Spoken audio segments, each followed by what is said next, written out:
Hello everyone, welcome to beamless education point. तो आज का जो हमारा लेक्चर होने वाला है वो है आपके बीमलेस फर्स्ट सेमेस्टर के सिलेबस से जो हम लोग कवर कर रहे थे subject fundamental of health care system and medical laboratory science. उसकी यूनिट सेकंड हम लोग पढ़ रहे थे। तो जो पहला लेक्चर हमारा था वो हम लोग पढ़ चुके हैं। पहले लेक्चर में जो भी टॉपिक्स थे उन सारे टॉपिक्स को हम लोग कवर कर चुके हैं, जो आपको हमारे चैनल पे अवेलेबल मिल जाएगा। आप लोग ये लेक्चर देख लीजिएगा, जिससे आपको बेसिक जो है आपका मेडिकल लेबोरेटरी साइंस फील्ड से और जो bachelor of medical laboratory science आप कोर्स कर रहे हैं उसका जो बेसिक है वो यहाँ से आपको इस लेक्चर से क्या होगा, क्लियर हो जाएगा। ठीक है, आज का जो लेक्चर होने वाला है वो लेक्चर 2 होने वाला है यूनिट सेकंड का। तो हम लोग इस लेक्चर में आज बात करेंगे कि जो हमारे various section department in laboratories, मतलब जो इस लैब में हम लोग काम करने जा रहे हैं, जिस लैब के बारे में हम लोग स्टडी करने जा रहे हैं, जिस लैब के बारे में हम लोग पढ़ने जा रहे हैं, जिस लैब में जाकर हम पढ़ने के बाद काम करेंगे, जॉब करेंगे, उस लैब में कौन कौन से सेक्शंस होते हैं जो प्रेजेंट होते हैं, ये सारी चीजें आज हम लोग इस लेक्चर में कवर करेंगे कि कितने सेक्शंस होते हैं जो हमारे क्लिनिकल लेबोरेटरीज में प्रेजेंट होते हैं। ठीक है, तो आज का ये लेक्चर बहुत इंपॉर्टेंट होने वाला है। इसमें आपको पता चलेगा कौन कौन से सेक्शंस होते हैं जो हमारे लेबोरेटरी में प्रेजेंट होते हैं। उसके बाद जो हमारा थर्ड लेक्चर होगा उसमें हम लोग lab space design, knowledge of lab chart, organisation और लेबोरेटरी का क्या रोल है पेशेंट की केयर करने में, ये सारे टॉपिक कवर करेंगे। तो फिर ये आपकी यूनिट के जो सेकंड है उसके सारे टॉपिक्स इसमें लिखे हुए हैं। तो 3 टॉपिक हम लोगों ने कवर कर लिए थे। आज के लेक्चर में 1 टॉपिक कवर करेंगे, फिर जो हमारा थर्ड लेक्चर होगा उसमें 3 टॉपिक कवर करेंगे और इस तरह से आपकी यूनिट सेकंड जो है वो कंप्लीट हो जाएगी। यूनिट फर्स्ट ऑलरेडी हम लोगों ने कंप्लीट कर लिया है। आई होप आप लोगों ने उसकी नोट्स बना ली होगी खुद से और लेक्चर को देखते देखते। तो अगर आपने खुद से नोट्स बना ली होगी तो वो आपके एग्जाम में आपकी बहुत हेल्प करेंगे। तो आज के लेक्चर में हम लोग बात करेंगे various section department in laboratories. तो आप जो हमारा पुराना लेक्चर था उसमें मैंने क्लासिफिकेशन किया था। किसका क्लासिफिकेशन किया था? लेबोरेटरीज का। जो हमारी क्लिनिकल लेबोरेटरीज होती हैं उनका क्लासिफिकेशन किए थे। तो उसमें क्या था, हम लोगों ने जो क्लासिफिकेशन किया था वो 4 टाइप से किया था। तो पहला जो क्लासिफिकेशन था वो आपके लेवल के बेस पे, कि मतलब किस लेवल की हेल्थ केयर प्रोवाइड करती है हमारी लेबोरेटरीज, उसके बेस पे हम लोगों ने किया था। और दूसरा क्लासिफिकेशन हम लोग किए थे गवर्नमेंट प्राइवेट के बेस पे, मतलब ओनरशिप के बेस पे। ठीक है, और जो हम लोगों ने सेकंड क्लासिफिकेशन किया था वो किया था बेस्ड ऑन डिपार्टमेंट और इन्वेस्टिगेशन। बट आपके सिलेबस में जो है, आपका जो सिलेबस है उसमें ये दिया हुआ है कि जो आपका भी मतलब लेबोरेटरीज हैं, क्लिनिकल लेबोरेटरीज हैं, उसमें कौन कौन से सेक्शंस होते हैं, कौन कौन से डिपार्टमेंट्स होते हैं, तो जो प्रेजेंट होते हैं। तो क्लासिफिकेशन अगर आप पढ़ेंगे तो वहां पे आपको डिपार्टमेंट के बेस पे भी क्लासिफाइड किया गया है। वही आपके सेक्शन डिपार्टमेंट्स होते हैं जो आपके लैब में प्रेजेंट होते हैं। तो ये टॉपिक जो था इसमें हम लोग कवर करेंगे ये सारे सेक्शंस के बारे में, सेक्शंस में कौन कौन से टेस्ट परफॉर्म किए जाते हैं, इन सेक्शन के इंट्रोडक्शन के बारे में जानेंगे। क्योंकि इसमें आपको सिर्फ बेसिक जानना है कि आखिर इन सारे सेक्शंस में क्या किया जाता है और इस सेक्शंस का यूज किस लिए करते हैं। तो ये कुछ सेक्शंस हैं और डिपार्टमेंट्स हैं जो आपके क्लिनिकल लेबोरेटरीज में प्रेजेंट होते हैं और इनमें बहुत सारे वर्क होते हैं जो आपके पेशेंट के हेल्थ केयर सिस्टम से रिलेटेड होते हैं। ठीक है, जैसे कि आपका हेमेटोलॉजी लेबोरेटरी होती है, क्लिनिकल बायोकेमिस्ट्री लेबोरेटरीज होती है, माइक्रोबायोलॉजी लेबोरेटरी होती है, हिस्टोपैथोलॉजी लेबोरेटरी होती है, साइटोलॉजी लेबोरेटरी होती है, इम्यूनोलॉजी सीरोलॉजी लेबोरेटरी होती है, मॉलिक्यूलर बायोलॉजी लेबोरेटरी होती है, ब्लड बैंक ट्रांसफ्यूजन लेबोरेटरी होती है। तो ये सारी लैब्स, ये सारे सेक्शंस, ये सारे डिपार्टमेंट्स आपकी लेबोरेटरी में प्रेजेंट होते हैं, जिनको हम लोग क्या करते हैं, यूज करते हैं वेरियस टेस्ट परफॉर्म करने के लिए अकॉर्डिंग टू द नीड। ठीक है, according to need we are use these sections for the performing our test. ठीक, तो फिर अगर आप जो बीमलेस जो आप कर रहे हैं, जो आपके बीमलेस में 6 सेमेस्टर होने वाले हैं, ठीक है, 6 सेमेस्टर आप पढ़ेंगे तो आपको इन 6 सेमेस्टर के दौरान ये सारी सब्जेक्ट्स पढ़नी पड़ेंगे। टोटल ये आपका सिलेबस ये है, मतलब जो सेक्शन डिपार्टमेंट है वही आपका सिलेबस है। आप अभी सेकंड सेमेस्टर में जाएंगे, माइक्रोबायोलॉजी, हेमेटोलॉजी, बायोकेमिस्ट्री पढ़ेंगे। फिर जैसे जैसे आप पढ़ते जाएंगे साइटोलॉजी, हिस्टोपैथोलॉजी पढ़ेंगे, साइटोलॉजी के बाद मॉलिक्यूलर, इम्यूनोलॉजी, ब्लड बैंक, ये सारी चीजें आप लोग पढ़ने वाली है। सारी आपके सब्जेक्ट्स हैं। आज इनके बारे में हम लोग बेसिक इंट्रो जानेंगे, बेसिक चीजें जानेंगे, बेसिक थोड़ा सा इंट्रो लेंगे। बाकी इन डिटेल आपको आगे आगे जैसे सेमेस्टर आप पढ़ते जाएंगे। बट आपके जो पहला सेमेस्टर है उसमें इसके बारे में दिया गया कि आप सेक्शंस डिपार्टमेंट के बारे में आपको नॉलेज होना चाहिए। आप उसके बारे में थोड़ा थोड़ा बताइए, थोड़ा थोड़ा उसके बारे में टेस्ट के बारे में बताइए, जिससे बच्चों को क्या हो उसके बारे में थोड़ा नॉलेज हो जाए कि वो जब आगे पढ़े आगे सेमेस्टर में तो उनको नॉलेज जब रहेगा तो थोड़ा नॉलेज रहेगा तो अच्छे से वो वहां पे पढ़ पाएंगे। तो इसीलिए इसमें ये टॉपिक ऐड कर दिया गया आपके सिलेबस में कि various department and section in the clinical laboratories. तो ये सारे सेक्शंस हैं, ये सारी डिपार्टमेंट्स हैं जो आपकी क्लिनिकल लेबोरेटरीज में प्रेजेंट होती हैं। अब हम लोग एक एक जो आपका सेक्शन डिपार्टमेंट है उसको पढ़ेंगे और उसके बारे में जानेंगे। तो आइए सबसे पहले हम लोग बात करते हैं हेमेटोलॉजी डिपार्टमेंट के बारे में। तो जो हेमेटोलॉजी डिपार्टमेंट है उसको आपको नाम से पता चल रहा होगा। यहाँ पे एक चीज आपको मैं कॉन्सेप्ट क्लियर कर देना चाहता हूँ कि अगर किसी भी नाम के आगे, किसी भी वर्ड के आगे अगर आपका लॉजी शब्द ऐड होता है तो इट्स मींस स्टडी। क्या इट्स मीन? स्टडी।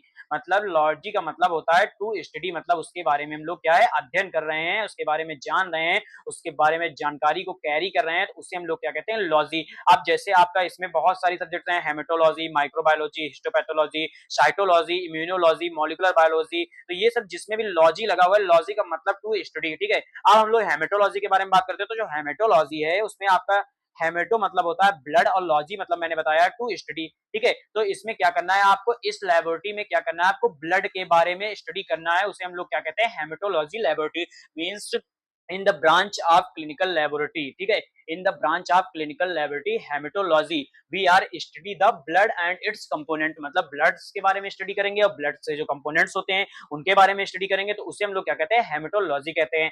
अब जो पहला पॉइंट इसमें लिखा वो यही लिखा कि haematology laboratory is an important section of a clinical laboratory that deals with the study of blood and blood forming tissue, मतलब कि हेमेटोलॉजी जो है आपका हेमेटोलॉजी लेबोरेटरी है वो क्लिनिकल लेबोरेटरीज का एक ऐसा सेक्शन या ऐसा डिपार्टमेंट है जिसमें क्या होता है, हम लोग ब्लड के बारे में स्टडी करते हैं, मतलब ब्लड के बारे में स्टडी करते हैं और ब्लड से रिलेटेड जो भी हमारे टिश्यूज होते हैं उनके बारे में स्टडी करते हैं, जो ब्लड का फॉर्मेशन करते हैं ऐसे टिश्यूज के बारे में स्टडी करते हैं, जैसे आपकी रेड बोन मैरो हो गई, ये सब क्या करते हैं, ब्लड का फॉर्मेशन करते हैं, तो उन ब्लड के फॉर्मिंग टिश्यूज का हम लोग क्या करते हैं, उनके बारे में स्टडी करते हैं, ब्लड के बारे में स्टडी करते हैं, तो उसे हम लोग क्या कहते हैं, हेमेटोलॉजी लेबोरेटरी। और ये क्या है, क्लिनिकल लेबोरेटरीज का एक पार्ट है। आपने क्लिनिकल लेबोरेटरीज के जब स्ट्रक्चर मैंने विजिट कराया था आपको, तो उसमें आपको दिखाया होगा हेमेटोलॉजी लेबोरेटरी है कि नहीं है, तो ये ब्रांच ही है आपकी क्लिनिकल लेबोरेटरीज की, जिसमें हम लोग क्या करते हैं, ब्लड के बारे में स्टडी करते हैं और ब्लड को फॉर्म करने वाले टिश्यू के बारे में स्टडी करते हैं। आप ब्लड की स्टडी क्यों करते हैं, क्योंकि जो हमारे शरीर में ब्लड प्रेजेंट होता है, अब ब्लड में कोई एबनॉर्मलिटी तो नहीं है, ब्लड में कोई दिक्कत तो नहीं है, तो उसकी स्टडी करने के लिए, उसकी डायग्नोसिस करने के लिए क्या है, हम लोग हेमेटोलॉजी लेबोरेटरी का यूज करते हैं। हेमेटोलॉजी लेबोरेटरी में हम लोग क्या करते हैं, टेस्ट को परफॉर्म करते हैं और ब्लड से रिलेटेड जो भी हमारी डिजीज होती है उनको डायग्नोसिस करने का काम करते हैं, ठीक है।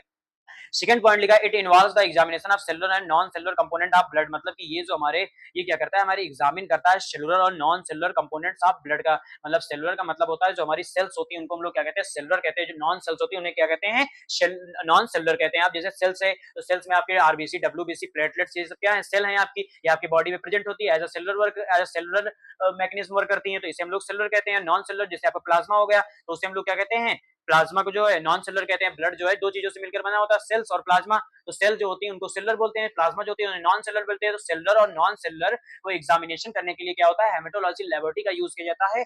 आप जैसे आरबीसी, डब्ल्यूबीसी जो सेल्स हैं उनसे रिलेटेड कोई बीमारी अगर आपको है तो उसमें डायग्नोसिस हो जाएगा, हेमेटोलॉजी लेबोरेटरी में पता चल जाएगा कि आपको आरबीसी, डब्ल्यूबीसी, प्लेटलेट से रिलेटेड तो कोई बीमारी नहीं है। अगर आपको प्लाज्मा से रिलेटेड बीमारी होगी, जैसे नॉन सेलुलर है, प्लाज्मा जो है नॉन सेलुलर है, अगर उससे रिलेटेड बीमारी होगी तो वो आपकी डायग्नोसिस हो जाए, तो उसके एग्जामिन करने के लिए हम क्या करते हैं, हेमेटोलॉजी लेबोरेटरी का यूज करते हैं। तो हेमेटोलॉजी लेबोरेटरी है उसमें क्या करते हैं, the main component studies are RBC, WBC, platelet and plasma. अभी मैंने आपको बताया कि इसमें प्लेटलेट, प्लाज्मा और डब्ल्यूबीसी इन सब चीजों के बारे में स्टडी करते हैं, इनसे रिलेटेड जो भी डिजीज होती है उसकी डायग्नोसिस करने का काम करते हैं, तो उसे हम लोग क्या कहते हैं, हेमेटोलॉजी लेबोरेटरी कहते हैं। अब हेमेटोलॉजी लेबोरेटरी में कैसे हम लोग चीजें को प्रोसेस करते हैं, तो सबसे पहले क्या कहते हैं, it include the systematic process of sample collection, processing, examination and reporting.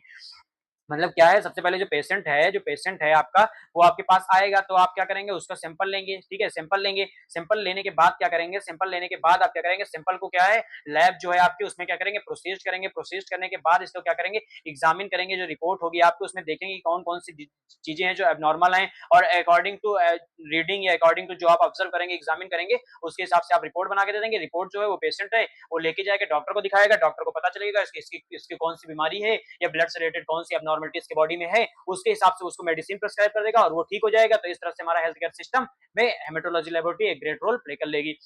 तो यही है पॉइंट कह रहा है। फिर लिखा बहुत manual method and automated instrument are used to obtain accurate and reliable haematological information, मतलब जो ब्लड से रिलेटेड हम लोग इन्वेस्टिगेशन कर रहे हैं, ब्लड से रिलेटेड जांचें कर रहे हैं, उसके लिए हम लोग क्या करते हैं, आपका मैनुअल मेथड का यूज करते हैं और ऑटोमेटेड इंस्ट्रूमेंट का यूज करते हैं, किसके लिए, कि एक्यूरेट और रिलायबल हेमेटोलॉजिकल इंफॉर्मेशन मिले। मतलब कि क्या होता है कि जो हमारी हेमेटोलॉजी लैब होती है उसमें कुछ मशीनें, कुछ काम जो है वो हम लोग मैनुअल करते हैं, मतलब खुद से करते हैं, कुछ टेस्ट परफॉर्म करते हैं, जैसे कि आपका ब्लड ग्रुपिंग हो गया, बीटी हो गया, ब्लीडिंग टाइम हो गया, क्लॉटिंग टाइम हो गया, ये सारे क्या है, मैनुअल मेथड से हम लोग करते हैं। और कुछ होते हैं ऑटोमेटेड मेथड, जैसे आपका सीबीसी मशीन हो गया, कंप्लीट ब्लड काउंट मशीन होती है, जिसमें हम लोग क्या करते हैं, ब्लड के जितने भी कंपोनेंट्स होते हैं उनको काउंट करने का काम करते हैं, तो वो क्या है, ऑटोमेटेड मशीन है। अब ये मैनुअल और ऑटोमेटेड दोनों मशीनों का, दोनों तरीकों का यूज करके हम लोग क्या करते हैं, पेशेंट की जो रिपोर्ट होती है उसे एक्यूरेट और रिलायबल रिपोर्ट देते हैं। एक्यूरेट रिलायबल का मतलब होता है कि एग्जैक्ट देना, एग्जैक्ट चीजें देना, उसको जो एबनॉर्मलिटी है वो बताना, उसके बारे में उसकी रिपोर्ट बनाना, उसे हम लोग कहते हैं एक्यूरेट एंड रिलायबल रिजल्ट। तो ये आपका इंट्रोडक्शन था जिसमें मैंने 4-5 पॉइंट ऐड किए हैं, बस इतना ही आपको बेसिक पढ़ना है, क्योंकि इस जो आपका फर्स्ट सेमेस्टर का सिलेबस है इसमें सिर्फ आपको बेसिक जानना है कि क्या है आखिर इस डिपार्टमेंट में और क्या काम हम लोग डिपार्टमेंट में करते हैं। तो आई होप आपको हेमेटोलॉजी डिपार्टमेंट समझ में आ जाएगा। आ गया होगा।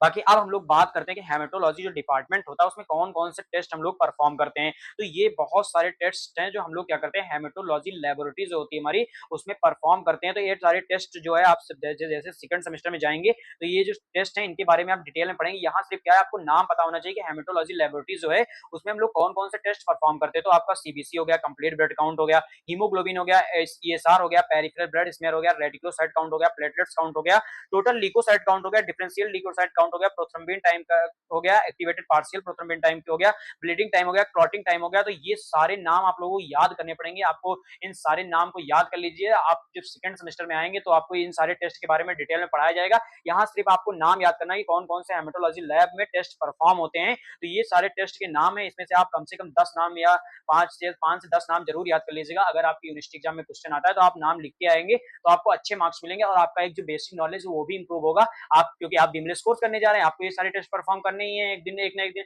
इन टेस्ट के बारे में पढ़ना ही है। तो आप इसके नाम अभी से याद कर लीजिए जिससे कि क्या हो आपके यूनिवर्सिटी एग्जाम में मार्क्स भी आपके इंक्रीज होंगे और आपका नॉलेज भी इंक्रीज होगा। इसीलिए मैंने ये ऐड कर दिया था यहाँ पे, ठीक है। तो ये थे हेमेटोलॉजी लैब और हेमेटोलॉजी लेबोरेटरी जो है उसमें जो टेस्ट परफॉर्म होते हैं। अब हम लोग बात करेंगे कि क्लिनिकल बायोकेमिस्ट्री लेबोरेटरी के बारे में। जो हमारी सेक्शन होता है, डिपार्टमेंट होता है आपका क्लिनिकल लेबोरेटरीज में, उसमें आपका क्लिनिकल बायोकेमिस्ट्री लेबोरेटरी भी होती है, यानी कि क्लिनिकल बायोकेमिस्ट्री डिपार्टमेंट भी होता है। तो क्लिनिकल बायोकेमिस्ट्री डिपार्टमेंट का यूज हम लोग किस लिए करते हैं, इसमें कौन कौन सारे टेस्ट परफॉर्म करते हैं, इसके बारे में बात करेंगे। तो जो हमारी क्लिनिकल बायोकेमिस्ट्री होती है वो ब्रांच होती है आपकी मेडिकल लेबोरेटरी मेडिसिन की, ठीक है। That deals with the chemical analysis of body fluids and tissue. मतलब क्या होता है, जो हमारी क्लिनिकल बायोकेमिस्ट्री लेबोरेटरी होती है वो हमारे वो क्या है, क्लिनिकल जो आपकी क्लिनिकल लेबोरेटरीज है उसकी क्या है, एक ब्रांच है, ठीक है। एक ब्रांच है और इसमें क्या करते हैं बॉडी फ्लूइड्स और टिश्यू जो होते हैं उनके बारे में हम लोग एनालिसिस करते हैं, उनके रिलेटेड डिजीज के बारे में एनालिसिस करते हैं। जैसे कि कौन कौन से फ्लूइड्स हो गया आपका, यूरिन हो गया, ब्लड हो गया, ठीक है, ब्लड हो गया, यूरिन हो गया, सीएसएफ हो गया और अदर्स बॉडी फ्लूइड जैसे पेरिफेरल फ्लूइड हो गया, प्लूरल फ्लूइड हो गया। इन सारे फ्लूइड्स के बारे में हम लोग क्या करते हैं, स्टडी करते हैं। इन सारे फ्लूइड्स से रिलेटेड जो भी डिजीज होती है उसके बारे में स्टडी करते हैं। तो उसे हम लोग क्या कहते हैं, बायोकेमिस्ट्री लेबोरेटरी कहते हैं। और आप सिंपल से आप जान लीजिए बायोकेमिस्ट्री लेबोरेटरीज होती है वो क्लिनिकल लेबोरेटरीज की एक ऐसी ब्रांच होती है जिसमें हम लोग केमिकल एनालिसिस करते हैं। मतलब जैसे कि केमिकल एनालिसिस करते हैं बहुत सारे फ्लूइड्स का, जैसे कि आपका ब्लड हो गया, यूरिन हो गया, सीएसएफ हो गया और अदर्स बॉडी फ्लूइड हो गए। इनकी जो केमिकल चीजें होती है, जो इनमें केमिकल्स प्रेजेंट होते हैं, जो केमिकल रिएक्शंस होती हैं, उनके बारे में हम स्टडी करते हैं। उनके बारे में हम लोग पता लगाते हैं कि उनमें कोई एबनॉर्मलिटी तो नहीं है। तो उसे हम लोग क्या कहते हैं, क्लिनिकल बायोकेमिस्ट्री लेबोरेटरी बोलते हैं, ठीक है। अब क्या है, it includes the measurement of substance such as glucose, protein, lipid, enzymes, electrolytes and hormones. तो ये सब क्या है, ये सब आपके केमिकल्स कंपोनेंट्स हैं, ये सब आपकी बॉडी में प्रेजेंट्स होते हैं और इन्हीं से रिलेटेड डिजीज के बारे में जब हम लोग डायग्नोसिस करते हैं तो उसे हम लोग क्या कहते हैं, क्लिनिकल आपकी क्लिनिकल बायोकेमिस्ट्री लेबोरेटरी कहते हैं। जैसे कि आपका ग्लूकोज प्रेजेंट है कि नहीं है, ग्लूकोज कितना प्रेजेंट है, प्रोटीन आपके शरीर में कितना प्रेजेंट है, लिपिड कितना प्रेजेंट है, एंजाइम्स जो है उनका वर्क कैसा है, इलेक्ट्रोलाइट्स कितना प्रेजेंट है, हार्मोन्स कितना एक्टिव है कितना इनएक्टिव है। इन सारी चीजों के बारे में हम लोग डिटेक्शन करते हैं, पता लगाते हैं। तो by the use of simple कौन सा, यूरिन, ब्लड, सीएसएफ और प्लूरल फ्लूइड हो गया, आपका पेरिफेरल फ्लूइड हो गया। इन सारे फ्लूइड्स का यूज करके हम लोग क्या करते हैं, जब आपके केमिकल्स कंपोजिशन के बारे में पता लगाते हैं जो आपके शरीर में आपके बॉडी में प्रेजेंट होते हैं, तो उससे हम लोग क्या कहते हैं, क्लिनिकल बायोकेमिस्ट्री लेबोरेटरी कहते हैं। अब क्लिनिकल बायोकेमिस्ट्री लेबोरेटरीज में हम लोग मैनुअल और सेमी ऑटोमेटेड और फुल्ली ऑटोमेटेड मेथड का यूज करते हैं। मतलब कि आपका जो मैनुअल मेथड होता है, मतलब उसमें जो पूरा प्रोसीजर होता है वो क्या होता है, लोग अपने हाथ से खुद परफॉर्म करते हैं, उसमें किसी मशीन का यूज नहीं करते हैं, सेम, ठीक है। और जो सेमी ऑटोमेटेड होती है, तो सेमी ऑटोमेटेड का मतलब होता है कुछ काम हम लोग मैनुअल करते हैं, कुछ काम जो है वो हमारी मशीन करती है, तो उससे हम लोग क्या कहते हैं, सेमी ऑटोमेटेड। फुल्ली ऑटोमेटेड में क्या होता है, फुल्ली ऑटोमेटेड में टोटल काम क्या करती है, हमारी मशीन के द्वारा होता है, तो उससे हम लोग क्या कहते हैं, फुल्ली ऑटोमेटेड मशीन कहते हैं। तो इन सारी मशीन्स का, इन सारी टेक्निक्स का यूज करके जो हम लोग क्लिनिकल बायोकेमिस्ट्री लेबोरेटरीज में क्या करते हैं, टेस्ट को परफॉर्म करते हैं। अब क्या है, और सारे पॉइंट्स जो इसमें लिखे हैं उसमें ये कह रहा है कि आपका जो it play on important role in providing accurate laboratory result, patient care and clinical assessment. मतलब क्या है, जो हमारे fully automated, semi automated, manual methods का यूज करके जो हम लोग केमिकल कंपोजिशंस का पता लगाते हैं, वो केमिकल कंपोजिशंस जो है वो क्या करते हैं, हमारे शरीर के बारे में, हमारे शरीर में जो केमिकल्स प्रेजेंट हैं उनके बारे में क्या करते हैं, उनसे रिलेटेड एबनॉर्मलिटीज को डिटेक्ट करते हैं, बताते हैं। और उनसे रिलेटेड एबनॉर्मलिटीज जो हमारी बॉडी में प्रेजेंट होती है उसका डिटेक्शन करके जो पेशेंट की केयर करते हैं। अब देखो पता चल जाएगा अगर कि आपकी बॉडी में एंजाइम्स की कमी है या हार्मोन्स की कमी है, प्रोटीन्स की कमी है, तो क्या है, जो पेशेंट है उसको डॉक्टर अच्छी दवाएं दे देंगे उसी के अकॉर्डिंग, जिस अकॉर्डिंग उसको डिजीज है, तो वो जल्दी से प्रिवेंट हो जाएगा। तो इस तरह से पेशेंट की केयर हुई कि नहीं हुआ, क्लिनिकल असेसमेंट हुआ पेशेंट का कि नहीं हुआ। तो इसी के लिए यूज करते हैं हम लोग क्लिनिकल बायोकेमिस्ट्री लेबोरेटरी सेक्शन या डिपार्टमेंट का, ठीक है। फिर लिखा है the laboratories follow quality control and quality assurance procedure to maintain the accuracy and reliability of test results. तो इसमें क्या होता है कि जो हमारी क्लिनिकल बायोकेमिस्ट्री लेबोरेटरीज होती है उसमें क्वालिटी कंट्रोल और क्वालिटी एश्योरेंस पर मतलब जो है उसको मेंटेन करके क्या है पेशेंट की रिपोर्ट और अच्छे से डायग्नोसिस की जाती है। कैसे क्वालिटी कंट्रोल क्या है, क्वालिटी एश्योरेंस क्या है, ये डाउट आपके मन में आ रहा था। तो क्वालिटी कंट्रोल का मतलब होता है कि जो हमारे लैब में प्रोसीजर पूरा हो रहा है वो सही से हो रहा है कि नहीं हो रहा है। क्वालिटी एश्योरेंस का मतलब हुआ कि जो हमारे एक्सटर्नल आपकी प्री एनालिटिकल फेज है और पोस्ट एनालिटिकल फेज है, एनालिटिकल फेज है, वो सही से वर्क कर रहा है कि नहीं कर रहा है। तो इसे हम लोग कहते हैं कि क्वालिटी कंट्रोल क्वालिटी एश्योरेंस का मतलब होता है कि ये रिलायबिलिटी चेक करने के लिए यूज किया जाता है कि आपके लैब में जो मशीन है वो सही से वर्क कर रही है कि नहीं कर रही है, आपके लैब में जो वर्कर्स हैं वो सही से वर्क कर रहे हैं कि नहीं कर रहे हैं, उसी हम लोग कहते हैं क्वालिटी कंट्रोल क्वालिटी एश्योरेंस। तो इन सारी चीजों को मैनेज करके क्या करता है पेशेंट के एक्यूरेट रिजल्ट और रिलायबल रिजल्ट प्रोवाइड करता है। इस तरह से एक्यूरेट और रिलायबल रिजल्ट जब पेशेंट को मिलता है तो उसकी जो डायग्नोसिस है वो अच्छे से होती है और उसका जो इलाज है वो अच्छे से हो पाता है और उसका जो हेल्थ केयर सिस्टम में ट्रीटमेंट है या फिर हेल्थ केयर सिस्टम में जिसको बेनिफिट्स है वो अच्छे से मिल पाते हैं। तो ये था आपका क्लिनिकल लेबोरेटरीज का जो आपका बायोकेमिस्ट्री डिपार्टमेंट है उसका इंट्रोडक्शन। अब हम लोग बात करेंगे कौन कौन से टेस्ट हैं जो क्लिनिकल बायोकेमिस्ट्री लेबोरेटरी में हम लोग परफॉर्म करते हैं। तो ये सारे टेस्ट हैं जो क्लिनिकल बायोकेमिस्ट्री लेबोरेटरी में परफॉर्म करते हैं। जैसे कि आपका हो गया ब्लड ग्लूकोज हो गया, लीवर फंक्शन टेस्ट हो गया, एलएफटी बोलते हैं, किडनी रीनल फंक्शन टेस्ट हो गया, केएफटी आरएफटी बोलते हैं, लिपिड प्रोफाइल हो गया, सीरम इलेक्ट्रोलाइट हो गया, सीरम प्रोटीन हो गया, यूरिक एसिड हो गया, कैल्शियम फास्फोरस हो गया, एमाइलेज लाइपेज हो गया, थायराइड फंक्शन टेस्ट हो गया, एचबीएवंसी हो गया, कार्डियक बायोमार्कर्स हो गया। तो इन सारे टेस्ट का यूज करते हैं हम लोग क्लिनिकल बायोकेमिस्ट्री में क्लिनिकल बायोकेमिस्ट्री लेबोरेटरी में for the detection of disease and diagnosis of disease. तो इसमें आपको नाम ये सारे याद करने हैं, बाकी डिटेल में आप आगे के सेमेस्टर्स में पढ़ेंगे। यहाँ पे आपको सिर्फ बेसिक चीजें पता होनी चाहिए कि कौन कौन से टेस्ट हैं और जो लैब है, जो सेक्शन है, जो डिपार्टमेंट है उसके इंट्रोडक्शन के बारे में। इसलिए मैंने ये स्लाइड ऐड कर दिया जिससे आपको अच्छे से ये पता हो जाएगा कि कौन कौन से टेस्ट हम लोग परफॉर्म करते हैं। फिर जो थर्ड नंबर पे है वो हमारी माइक्रोबायोलॉजी लैब है। तो माइक्रोबायोलॉजी लैब तो अभी मैंने आपको बताया था, लॉजी का मतलब टू स्टडी। अब माइक्रो माइक्रो लिखा है तो माइक्रोबायोलॉजी का मतलब है कि माइक्रो मतलब होता है कि सूक्ष्म जीव, ठीक है। मतलब ऐसे जीव, ऐसी चीजें जिन्हें क्या है हम अपनी नग्न आंखों से ना देख पाए, उसे हम लोग क्या कहते हैं माइक्रो या माइक्रोब्स बोलते हैं। जैसे इंट्रो में से आप समझिए कि microbiology laboratory section of clinical laboratory that deals with the study of micro organism. मतलब कि जो माइक्रोबायोलॉजी लेबोरेटरी होती है सॉरी, माइक्रोबायोलॉजी लेबोरेटरी होती है वो क्लिनिकल लेबोरेटरीज की एक ऐसी ब्रांच होती है जिसमें हम लोग स्टडी करते हैं किसके बारे में, माइक्रो ऑर्गेनिज्म के बारे में।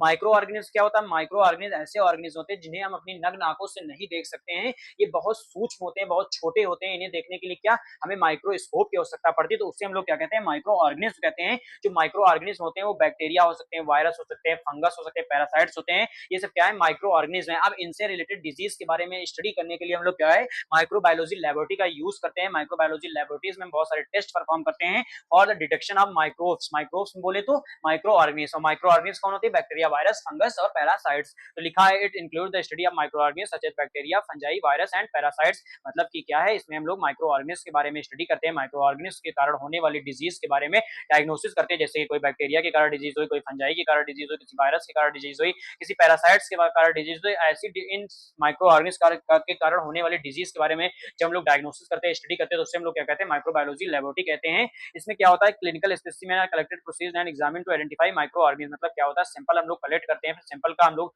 लैब में टेस्ट परफॉर्म करते हैं for the detection for the identification of micro organism. जैसे आपकी बीमारी में कोई डिजीज हुई है, मतलब आपके बॉडी में कोई डिजीज हुई है तो वो किस बैक्टीरिया किस वायरस के कारण हुई है उसको पता लगाने के लिए हम लोग माइक्रोबायोलॉजी लैब का यूज करते हैं। और माइक्रोबायोलॉजी लैब में क्या करते हैं हम लोग सैंपल कलेक्ट करते हैं, फिर माइक्रोस्कोपिक एग्जामिनेशन करते हैं और आपके जो सैंपल है उसमें पता लगाते हैं कि कौन सी बैक्टीरिया, कौन सी वायरस, कौन सी फंजाई, कौन सी पैरासाइट्स है जो प्रेजेंट है जिसके कारण आपके बॉडी में डिजीज कॉज्ड हुई है, ठीक है। फिर different laboratories techniques such as microscopy, staining, culture and biochemical test are use. इसमें हम लोग बहुत सारे टेक्निक्स का यूज करते हैं, जैसे आपका माइक्रोस्कोपी हो गया, स्टेनिंग हो गया, कल्चर्स हो गया, बायोकेमिकल टेस्ट हो गया। इन सारी टेक्निक्स का यूज करके हम लोग क्या करते हैं माइक्रो ऑर्गेनिज्म का पता लगाते हैं कि आपके बॉडी में कौन से माइक्रो ऑर्गेनिज्म प्रेजेंट है और किस माइक्रो ऑर्गेनिज्म के कारण आपको डिजीज कॉज्ड हुई है। तो ये सारी जो टेक्निक्स हैं इनके आगे के जो आपके सेमेस्टर्स उसमें पढ़ेंगे कि माइक्रोस्कोपी क्या है, स्टेनिंग क्या है, कल्चर क्या है, बायोकेमिकल टेस्ट क्या है। यहाँ पे आपको नाम पता होना चाहिए कि आखिर ये सब क्या है। इसमें हम लोग क्या करते हैं कल्चर मीडिया का यूज करते हैं। कल्चर मीडिया बोले तो एक ऐसा चीज है जो कल्चर मीडिया जो है एक ऐसी चीज है जिसको क्या करते हैं एज अ न्यूट्रिएंट यूज करते हैं। जैसे कि आप अगर ह्यूमन बॉडी है, आपको खाने की आवश्यकता होती है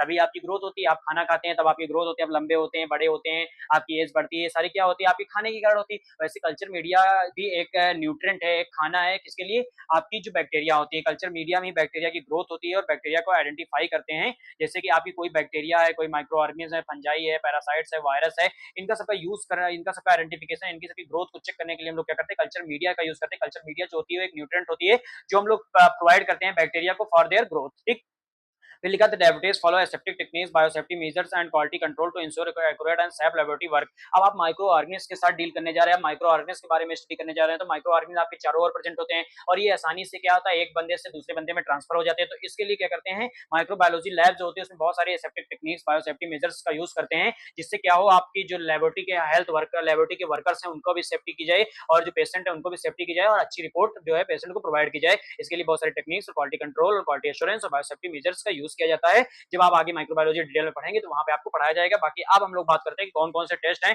जो माइक्रोबायोलॉजी में हम लोग यूज करते हैं for the detection of micro organism. तो ये सारे टेस्ट हैं, ये सारे प्रोसीजर्स हैं, ये सारी टेक्निक्स हैं जिनका यूज करके हम लोग क्या करते हैं माइक्रोबायोलॉजी लैब जो होती है लेबोरेटरीज होती है उसमें हम लोग टेस्ट परफॉर्म करते हैं। जैसे ग्राम स्टेनिंग हो गई, एसिड फास्ट स्टेनिंग हो गई, कल्चर और सेंसिटिव हो गया, ब्लड कल्चर हो गया, यूरिन कल्चर हो गया, स्पुटम एग्जामिनेशन हो गया, स्टूल एग्जामिनेशन हो गया, उंड पस कल्चर हो गया, केओच माउंट इंडिया हो गया, इंक प्रिपरेशन हो गया, एंटीबायोटिक ससेप्टिव टेस्टिंग हो गई। ये सारे टेस्ट हैं जिनका यूज करके हम लोग क्या करते हैं माइक्रोबायोलॉजी लेबोरेटरीज में किसी भी डिजीज का डायग्नोसिस करने का काम करते हैं। ठीक है, तो आई होप आपको समझ में आया होगा कि माइक्रोबायोलॉजी लैब क्या है, कौन से टेस्ट है। आपको टेस्ट के नाम याद ही करने पड़ेंगे। आपको टेस्ट इसमें मैं समझा दूं, मेरे को सारे टेस्ट मालूम है कौन से टेस्ट में क्या करते हैं, बट आपको इस लेक्चर में नहीं पढ़ना है। मतलब आपको जो सेकंड सेमेस्टर है फर्स्ट सेमेस्टर है उसमें ये नहीं पढ़ना, ये सब चीजें आपको सेकंड सेमेस्टर में स्टार्ट होंगी। यहाँ सिर्फ आपको नाम पता होना चाहिए कि कौन कौन से टेस्ट हैं, कौन कौन से टेक्निक्स हैं जो कौन कौन सी लैब में हम लोग परफॉर्म करते हैं। तो इसीलिए मैंने ऐड कर दिया, आप लोग इसको जरूर याद कीजिएगा और अपने नोटबुक में जरूर लिखिएगा। अब हम लोग बात करते हैं हिस्टोपैथोलॉजी लेबोरेटरी के बारे में जो आपके क्या है टिश्यूज से डील करती है, जिससे हम लोग क्या कहते हैं हिस्टोपैथोलॉजी लेबोरेटरी। तो हिस्टोपैथोलॉजी लेबोरेटरीज होती है वो क्या है आपकी क्लिनिकल लेबोरेटरीज जो है आपकी क्लिनिकल लेबोरेटरीज है उनका एक ऐसा सेक्शन ऐसा डिपार्टमेंट है जिसमें क्या करते हैं माइक्रोस्कोपिक एग्जामिनेशन करते हैं टिश्यूज का। मतलब जो आपके बहुत सारे बॉडी के पार्ट्स होते हैं जिन्हें हम लोग टिश्यू कहते हैं उनकी क्या है माइक्रोस्कोपिक एग्जामिनेशन के बारे में जब हम लोग स्टडी करते हैं तो उसे हम लोग क्या कहते हैं हिस्टोपैथोलॉजी लेबोरेटरी। मतलब हिस्टो मतलब होता है टिश्यूज और पैथोलॉजी मतलब होता है उनसे पैथो मतलब होता है डिजीज, लॉजी मतलब होता है स्टडी। तो जब हम लोग टिश्यू से रिलेटेड डिजीज के बारे में स्टडी करते हैं तो उसे हम लोग क्या कहते हैं पैथोलॉजी लेबोरेटरी। अब पैथोलॉजी लेबोरेटरी में क्या होता है कि पैथोलॉजी लेबोरेटरी में हम लोग टिश्यू के स्ट्रक्चर और सेलुलर चेंजेस के बारे में स्टडी करते हैं। जैसे कि आपका कोई बॉडी का पार्ट है उसको कट करके क्या करते हैं उसके स्ट्रक्चर के बारे में और उसके सेलुलर चेंजेस मतलब उसमें क्या उसकी सेल्स में जो चेंजेस होते हैं उनके बारे में स्टडी करते हैं तो उसको हम लोग क्या कहते हैं हिस्टोपैथोलॉजी लेबोरेटरी कहते हैं। हिस्टोपैथोलॉजी लेबोरेटरी जो होती है उसमें हम लोग सैंपल कलेक्ट करते हैं। देखो हर लैब में आप क्या करते हैं सैंपल कलेक्ट करते थे फिर उसको एग्जामिन कर रहे थे, बट ये जो टिश्यू के सैंपल्स होते हैं उनको जो हम लोग हिस्टोपैथोलॉजी लेबोरेटरी में कलेक्ट करते हैं तो उसमें क्या करते हैं एक बहुत बड़ा प्रोसीजर परफॉर्म करना पड़ता है माइक्रोस्कोपिक एग्जामिनेशन के लिए। जैसे क्या है पहले हम लोग टिश्यू को जब कलेक्ट करते हैं तो उसको फिक्स करते हैं, फिर प्रोसीज करते हैं, प्रोसीज में टिश्यू प्रोसेसिंग होता है, बहुत लंबा प्रोसीजर होता है, बहुत सारी मशीन का यूज करके टिश्यू को प्रोसेस करते हैं, फिर एम्बेडिंग करते हैं। एम्बेडिंग मतलब होता है उसको क्या करते हैं एक शेप प्रोवाइड करते हैं, शेप प्रोवाइड करने के बाद सेक्शनिंग करते हैं मतलब उसको कट करते हैं, कट करने के बाद स्टेनिंग करते हैं, स्टेनिंग करने के बाद एग्जामिनेशन करते हैं। एग्जामिनेशन में क्या करते हैं माइक्रोस्कोप में देखते हैं कि हमारा टिश्यू जो है उसका स्ट्रक्चर देखते हैं और उसके सेलुलर चेंजेस के बारे में पता करते हैं कि कौन सा सेलुलर चेंजेस तो नहीं उसके सेल्स में कोई चेंज तो नहीं हुई है। तो इन सारी डिटेक्शन को इन सारी डायग्नोसिस को हम लोग क्या कहते हैं हिस्टोपैथोलॉजी लेबोरेटरी कहते हैं। अब इसमें जो सैंपल कलेक्शन करते हैं वो बायोप्सी और surgical specimen commonly received and processed in the laboratory. मतलब क्या होता है जो हमारे डॉक्टर्स होते हैं वो बायोप्सी और जो सर्जिकल स्पेसिमेन होते हैं उनको कलेक्ट करते हैं। बायोप्सी मतलब होता है जो आपके लिविंग सेल्स से कलेक्ट की जाए, मतलब किसी जीवित व्यक्ति से जब सैंपल कलेक्ट करते हैं तो उसे बायोप्सी कहते हैं। और एटॉप्सी का भी यूज करते हैं इसमें। एटॉप्सी मतलब जो नॉन लिविंग सेल्स होती हैं जैसे कि मतलब जिनकी क्या है सेल्स जो है वो जिंदा नहीं रहती हैं उनकी क्या कहते हैं उनसे जब कलेक्ट करते हैं सिंपल तो उसे ऑटोप्सी कहते हैं। सर्जिकल स्पेसिमेन का मतलब जैसे कि आपकी किसी सर्जरी हुई है, डॉक्टर ने आपकी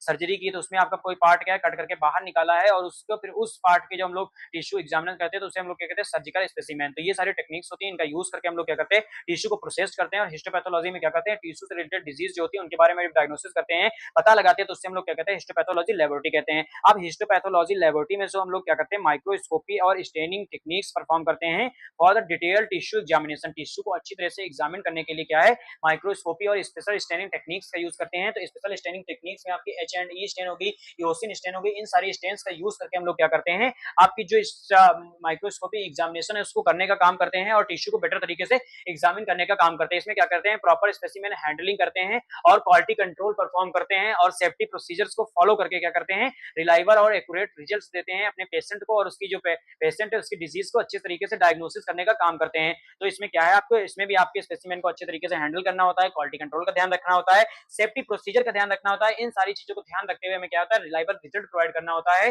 पेशेंट को, जिससे कि क्या हो उसकी हेल्थ केयर अच्छे से समझी जा सके और उसके हेल्थ केयर डिलीवरी सिस्टम उसको अच्छे से प्रोवाइड किया जा सके जिससे उससे वो किसी भी डिजीज से प्रिवेंट हो पाएगा। तो इस ये सारे आपके पॉइंट्स जो हिस्टोपैथोलॉजी लैबोरेटरीज को इंट्रोडक्शन के लिए हम लोग यूज करते हैं, इंट्रोडक्शन के लिए बारे में जानते हैं। बाकी कौन कौन से टेस्ट परफॉर्म करते हैं, तो आपका बायोप्सी एग्जामिनेशन करते हैं, सर्जिकल पैथोलॉजिकल एग्जामिनेशन करते हैं, हिस्टोलॉजिकल एग्जामिनेशन करते हैं, फाइन एस्पायरेशन साइटोलॉजी होती है, डिकाल्सिफिकेशन टेस्ट होता है, पैप स्टेनिंग होता है, टिश्यू प्रोसेसिंग होता है। इन सारे टेस्ट का यूज करके हम लोग हिस्टोपैथोलॉजी लैबोरेटरीज होती है उसमें टेस्ट परफॉर्म करते हैं और पेशेंट की डिजीज की डायग्नोसिस करते हैं, पेशेंट को एक्यूरेट और रिलायबल रिजल्ट प्रोवाइड करते हैं। ठीक है, तो ये था आपका हिस्टोपैथोलॉजी लैबोरेटरी। अब हम लोग बात करेंगे इम्यूनोलॉजी। तो अब हम लोग बात करेंगे इम्यूनोलॉजी सीरोलॉजी लेबोरेटरी के बारे में कि इम्यूनोलॉजी सीरोलॉजी लेबोरेटरीज जो है वो क्या होती हैं और कैसे हमारे क्लिनिकल लेबोरेटरीज के डिपार्टमेंट और सेक्शन के रूप में वर्क करती है। तो इम्यूनोलॉजी सीरोलॉजी लेबोरेटरीज जो होती हैं वो क्या होती है, आपकी क्लिनिकल लेबोरेटरीज जो हैं उसकी एक ब्रांच है और इसमें क्या करते हैं हम लोग डील करते हैं immune system and antigen antibody reaction. मतलब कि क्या है आपके इम्यूनोलॉजी, तो इम्यूनोलॉजी से आपको समझ में आ रहा होगा कि इम्यूनो मतलब होता है आपकी जो इम्यूनिटी है, लॉजी मतलब होता है स्टडी। तो आपकी इम्यूनिटी से रिलेटेड जो भी हम लोग स्टडी करते हैं उसे हम लोग क्या कहते हैं इम्यूनोलॉजी। सीरोलॉजी मतलब सीरम से संबंधित जो आपके स्टडी करते हैं उसे हम लोग सीरोलॉजी कहते हैं। तो इम्यूनोलॉजी जो डिपार्टमेंट है उसमें मेनली सैंपल हम लोग यूज करते हैं, सीरम सैंपल, तो इसीलिए इसको सीरोलॉजी लेबोरेटरी भी बोला जाता है। ठीक है, तो इम्यूनोलॉजी सीरोलॉजी लेबोरेटरीज होती हैं उनके वेरी जो फंक्शन होते हैं सेम होते हैं, क्योंकि इम्यूनोलॉजी मतलब होता है कि आपकी इम्यूनिटी से रिलेटेड जब हम लोग स्टडी करते हैं तो उसे हम लोग इम्यूनोलॉजी कहते हैं और इसमें हम लोग सैंपल जो यूज करते हैं सीरम का यूज करते हैं मेनली, इसीलिए इसे हम लोग सीरोलॉजी भी बोलते हैं। ठीक है, तो इम्यूनोलॉजी में आप इम्यूनिटी इम्यून सिस्टम के बारे में आप लोग स्टडी कर रहे हैं, तो इम्यून सिस्टम का मतलब होता है कि जो आपका बॉडी का इम्यून सिस्टम है उसे हम लोग क्या कहते हैं इम्यून सिस्टम कहते हैं। इम्यून सिस्टम का मतलब होता है कि आपका जो बॉडी है उसको कितना कैपेबल है, उसकी कितनी क्षमता है किसी बैक्टीरिया, वायरस, फंजाई, पैरासाइट से लड़ने की, तो उसे हम लोग क्या कहते हैं इम्यूनिटी बोलते हैं। मतलब आपकी जो इम्यूनिटी है उसको डिटेक्शन करने के लिए, उसको पता लगाने के लिए कि आपकी इम्यूनिटी कितनी स्ट्रांग है, कितनी अच्छी है, उसको डिटेक्शन, उसको डायग्नोसिस करने के लिए, उसके बारे में पता लगाने के लिए हम लोग क्या करते हैं इम्यूनोलॉजी सीरोलॉजी लेबोरेटरी का यूज करते हैं। इसमें एंटीजन एंटीबॉडी रिएक्शंस के बारे में पता लगाते हैं। आप सब सिंपल समझिए कि इम्यूनोलॉजी जो लेबोरेटरी होती है उसमें हम लोग अपने इम्यून सिस्टम के बारे में स्टडी करते हैं। इम्यून सिस्टम जैसे कि आपका इम्यूनिटी के बारे में स्टडी करते हैं, एंटीजन के बारे में स्टडी करते हैं, एंटीबॉडी के बारे में स्टडी करते हैं। एंड इम्यून सिस्टम इम्यूनिटी जो होती है वो क्या होती है, आपकी बॉडी की ऐसी कैपेबिलिटी होती है जो आपको किसी बैक्टीरिया, वायरस, फंजाई से लड़ने में हेल्प करती है और आपकी बॉडी को प्रिवेंट करने का काम करती है। एंटीजन क्या होते हैं, एंटीजन जो होते हैं वो फॉरेन पार्टिकल होते हैं, जैसे कि डस्ट हो गया, बैक्टीरिया हो गया, वायरस हो गया, फंजाई हो गया, जो क्या होते हैं बाहर से आते हैं और हमारी बॉडी में एंटर होते हैं और हमारी बॉडी की जो इम्यूनिटी है उसको वीक करते हैं, उसको क्या करते हैं वो खराब करते हैं और हमारी बॉडी में बहुत सारी डिजीज कॉज करते हैं। एंटीबॉडी क्या होते हैं, एंटीबॉडी ऐसी सब्सटेंस होती है जिसे हम लोग क्या कहते हैं इम्यूनोग्लोबिन कहते हैं। ये क्या करते हैं, जो हमारे बाहर से एंटीजन आते हैं उनसे फाइट करते हैं और हमारी बॉडी को जो प्रिवेंट करते हैं, बॉडी को बचाने का काम करते हैं। तो जो हमारी इम्यूनोलॉजी सीरोलॉजी लेबोरेटरी होती है उसमें हम लोग यही पता लगाते हैं कि हमारी इम्यूनिटी कितनी स्ट्रांग है, हमारी बॉडी में एंटीजन कितने प्रेजेंट है, हमारी बॉडी में जो एंटीबॉडी है वो कैसी है, एंटीबॉडी का स्ट्रक्चर कैसा है, एंटीबॉडी कितनी कैपेबल है किसी एंटीजन से लड़ने के लिए, उसको हम लोग जब स्टडी करते हैं उससे रिलेटेड डिजीज के बारे में डायग्नोसिस करते हैं तो उससे हम लोग क्या कहते हैं इम्यूनोलॉजी सीरोलॉजी लेबोरेटरी बोलते हैं।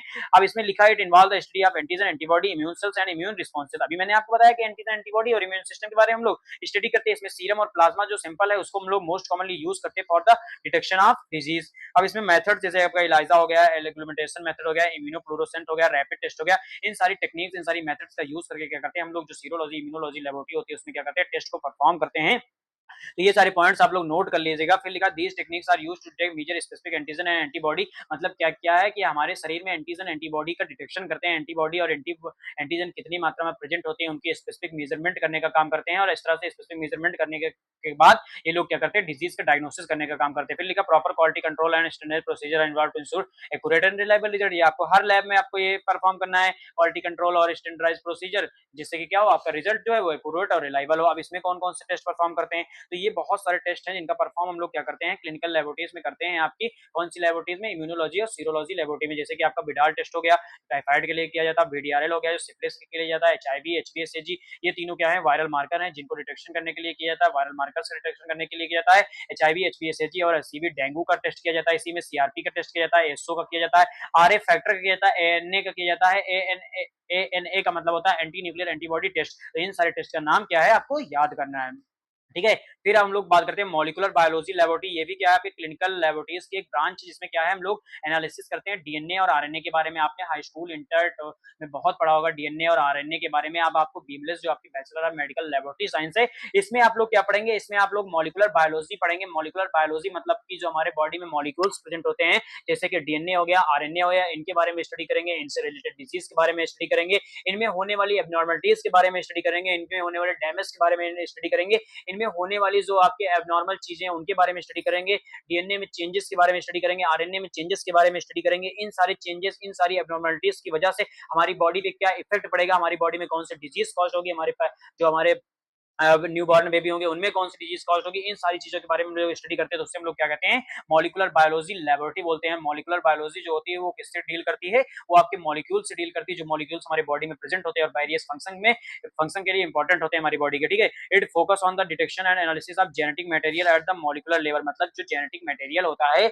मतलब एक जीन से पेरेंट्स से आपके जो बच्चों में जाता है उसके बारे में स्टडी करेंगे। और किसके लेवल, किस लेवल पर, मॉलिक्यूलर लेवल पर बात करेंगे, मतलब कैसे हमारे मॉलिक्यूल्स कैसे वर्क करते हैं और कैसे एक जीन जो है उनका ट्रांसफर होता है। मतलब आपने सुना होगा कि जो हमारे जेनेटिक है, इससे बहुत सारी बीमारी होती है, जेनेटिक होती है, डायबिटीज होती है, तो ये कैसे एक पेरेंट्स से बच्चे में जाती है, इन सारी चीजों के बारे में स्टडी करेंगे। इस सारी चीजों के बारे में स्टडी आप इसमें करेंगे, मॉलिक्यूलर बायोलॉजी में स्टडी करेंगे। इसमें सिंपल हम लोग जो यूज करते हैं, ब्लड टिश्यू स्वैप्स और अदर क्लिनिकल स्पेसिमेन में भी यूज, ब्लड टिश्यू स्वैप्स इन सारे सिंपल का यूज करके हम लोग क्या करते हैं, मॉलिक्यूलर लेबोरेटरीज में जो टेस्ट है उनको परफॉर्म करते हैं, परफॉर्म करने का काम करते हैं। इसमें कौन सी कॉमन टेक्निक्स यूज होती है, तो पीसीआर होती है, जिसे हम लोग पॉलीमरेज चेन रिएक्शन बोलते हैं, आरटीपीसीआर होती है जिसे रियल टाइम पीसीआर बोलते हैं, और फिर होती है जेल इलेक्ट्रोफोरेसिस और डीएनए सीक्वेंसिंग। इन सारी टेक्निक्स का यूज करके क्या होता है, हम लोग मॉलिक्यूलर बायोलॉजी लेबोरेटरी जो होता है उसमें टेस्ट परफॉर्म करते हैं।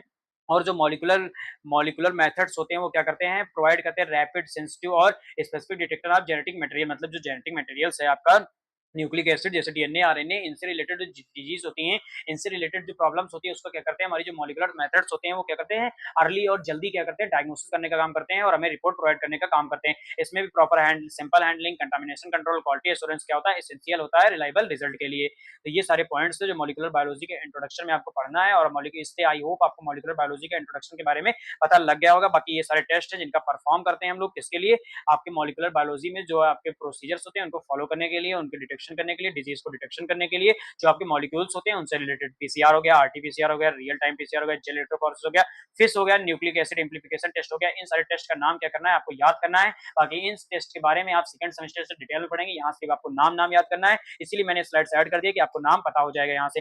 फिर जो आपका 7 नंबर पे और लास्ट नंबर पे जो आपका क्लासिफिकेशन किया गया है, ये आपके बीमलेस 6 सेमेस्टर में जब आप जाएंगे या 5th में ही आपको क्या है, 5th या 6th में आपको ये ब्लड बैंक पढ़ना पड़ेगा। तो ब्लड बैंक जो होती है वो भी हमारे क्या है, क्लिनिकल लेबोरेटरीज जो है उनकी एक ब्रांच होती है जिसमें हम लोग क्या करते हैं, ब्लड कंपोनेंट्स के बारे में डील करते हैं। इसमें क्या होता है कि जो हमारा ब्लड बैंक होता है, blood bank is specialised laboratory responsible for the collection, testing, process, storage and distribution of blood and blood component. तो ब्लड बैंक जो होता है वो क्या है, अब बैंक यहाँ वर्ड यूज हुआ है, तो बैंक में हम लोग क्या करते हैं, पैसे डिपॉजिट करते हैं, पैसे क्रेडिट करते हैं, पैसे को जमा करते हैं, पैसे को रखते हैं, ज्वेलरीज को जमा करते हैं, रखते हैं। जब हमें नीड होती है तो क्या करते हैं, हम लोग उसको ले लेते हैं और अपनी नीड को पूरा करते हैं। वैसे ब्लड बैंक लिखा, तो ब्लड बैंक का मतलब होता है कि इसमें ब्लड को जो है हम लोग स्टोर करने का काम करते हैं, तो उससे हम लोग क्या कहते हैं, ब्लड बैंक कहते हैं। अब लिखा है ट्रांसफ्यूजन लेबोरेटरी, तो इसको ट्रांसफ्यूजन लेबोरेटरी इसलिए बोला गया क्योंकि इसमें क्या होता है, हम लोग ट्रांसफ्यूज ब्लड का यूज करते हैं और इसे स्टोरेज करने का काम करते हैं। ट्रांसफ्यूज ब्लड का मतलब होता है कि जो हमारा ब्लड है उसको हम लोग किसी से कलेक्ट करते हैं और फिर क्या करते हैं, उसके कंपोनेंट को सेपरेट करते हैं और अपने लैब, जो लैब होती है उसमें रखे रहते हैं। फिर जब किसी पेशेंट को नीड होती है ब्लड की तो उसमें चढ़ा देते हैं ब्लड, और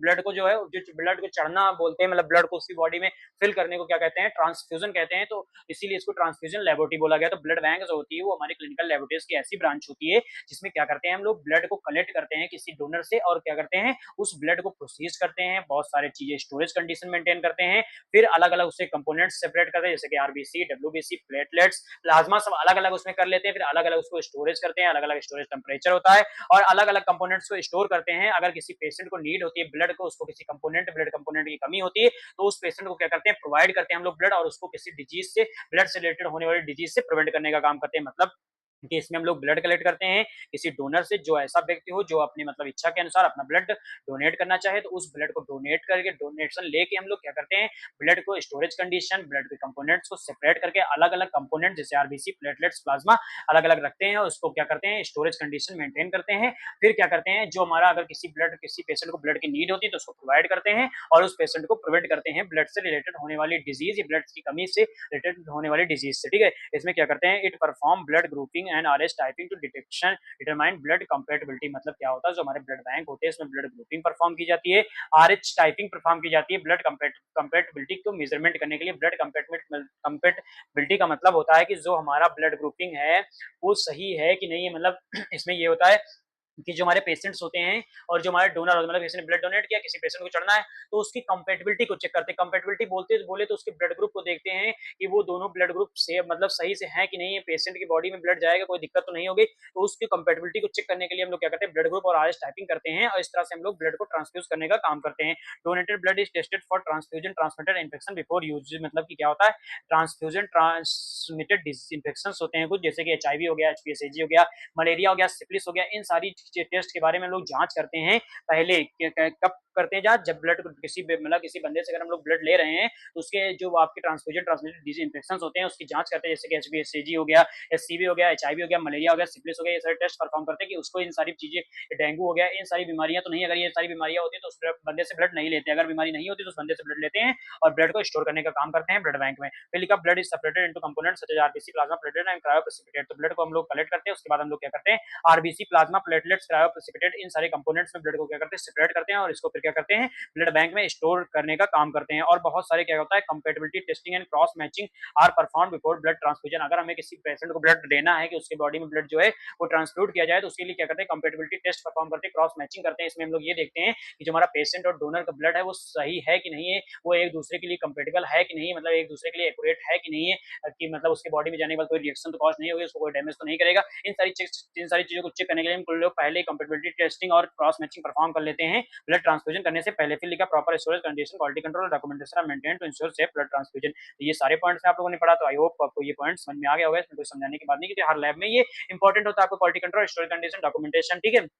अब हम लोग बात करते हैं कि यूज कहाँ कहाँ करते हैं हम लोग ब्लड, जो आपके कंपोनेंट्स हैं ब्लड बैंक का। तो ब्लड कलेक्शन और स्टोरेज सुटेबल ब्लड डोनर्स, मतलब जैसे कि क्या है, ब्लड के कलेक्शन का हम लोग करते हैं और ब्लड का स्टोरेज करने का काम करते हैं सुटेबल डोनर से, ठीक है। इसके लिए यूज करते हैं ब्लड बैंक का ब्लड ग्रुपिंग और आरएच टाइपिंग को परफॉर्म करने के लिए पेशेंट्स और डोनर की हम लोग ब्लड बैंक का यूज करते हैं। स्क्रीनिंग करने के लिए यूज करते हैं कि जो हमारा ब्लड ब्लड है उसमें कोई ट्रांसफ्यूजन ट्रांसमिटेड इन्फेक्शन तो नहीं है। प्रिपरेशन करने का काम करते हैं, इसमें हम लोग ब्लड कंपोनेंट के जैसे कि आरबीसी, प्लाज्मा, प्लेटलेट और क्रायोप्रेसिपिटेट हो गया, क्रॉस मैचिंग और क्रॉस कंपेटिबिलिटी टेस्ट परफॉर्म करते हैं। सप्लाई करते हैं, supply of safe and compatible blood component to patient when required, मतलब अगर पेशेंट किसी पेशेंट को क्या है, अगर ब्लड की कमी है तो उसको क्या करते हैं, एक सेफ तरीके से ब्लड प्रोवाइड करते हैं जिससे उससे क्या हो, उसकी कमी पूरी हो और डिजीज से प्रिवेंट हो पाए। तो ये सारी चीजों का यूज करके हम लोग क्या कहते हैं, ब्लड बैंक में यूज करते हैं और इस तरह से हम लोग पेशेंट की केयर करते हैं। बाकी ये 7 सेक्शन और डिपार्टमेंट है जो आपके क्लिनिकल लैबोरेटरीज में प्रेजेंट हैं। आई होप आप लोगों को ये सही से समझ में आ गया होगा। अगर आपको ये समझ में आ गया तो आप इस लेक्चर को अपने दोस्तों से शेयर कीजिए और आप हमारे चैनल को लाइक कीजिए, सब्सक्राइब कीजिए। एंड अगर आपको इससे रिलेटेड कोई भी डाउट है तो आप कमेंट बॉक्स में डाउट पूछ सकते हैं। बाकी मिलते हैं फिर नए लेक्चर के साथ, तब तक thank you so much for watching. Please do like, share and subscribe.